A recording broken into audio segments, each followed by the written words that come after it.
Firefighting in Canada this week is brought to you by VFIS of Canada, a division of CVIS Incorporated, Canada's largest insurer of firefighters. In this edition, StatsCan data shows that fire incidents increased during the pandemic.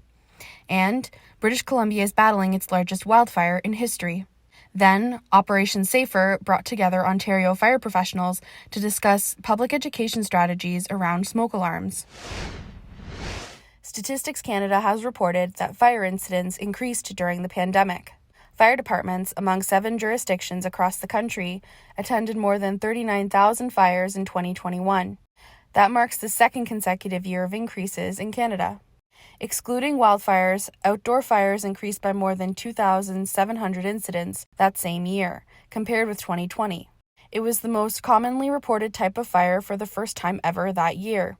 The National Fire Information Database reported that fire-related deaths rose by 34% between 2019 and 2020 in British Columbia and Ontario. That is the highest number of fire-related deaths in more than 10 years for those provinces. Cooking equipment, smokers' materials, and open flames continue to be the leading causes of fire in residential areas. The NFID said those categories have consistently accounted for more than half of all residential fires that occurred from 2015 to 2021. While cooking was the leading cause of fire incidents and injuries, smokers' materials accounted for 64% of residential fire-related deaths. In that same time frame, Nova Scotia, New Brunswick, Ontario, Manitoba, British Columbia, Yukon, and the Canadian Armed Forces reported that 19% of the people who were injured in fire incidents were firefighters. British Columbia is battling its largest wildfire in history. The Donny Creek Fire in the northeastern part of the province is burning at 5,500 square kilometers. That is almost as big as Prince Edward Island, reported the Canadian press.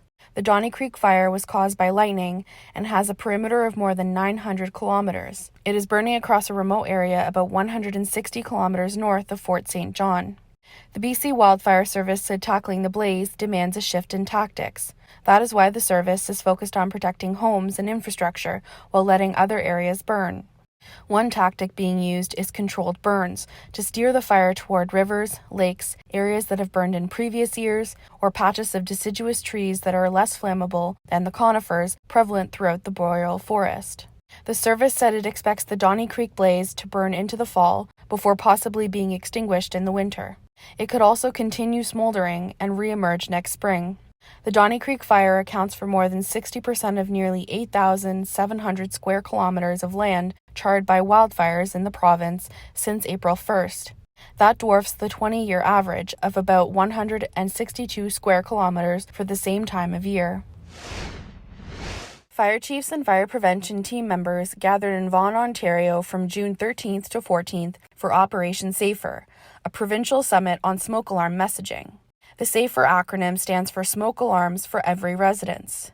133 Ontarians died in fires in 2022, the highest number of fatalities in 20 years, with a lack of working smoke alarms being a common trend across the province. The 2-day event focused on maximizing the use of data and collaborating to come up with new strategies to change public behavior. Steve Sullivan, the CEO of MAD Canada, delivered the keynote on how MAD's successful campaigns impacted Canada's drinking and driving death and injury rates. The conference culminated with breakout sessions, and the Office of the Fire Marshal presented a Test Your Smoke Alarm Day as a day of action for the public. Thanks again to VFIS of Canada, a division of CVIS Incorporated, Canada's largest insurer of firefighters. Stay tuned for our next episode on Friday, July 7th.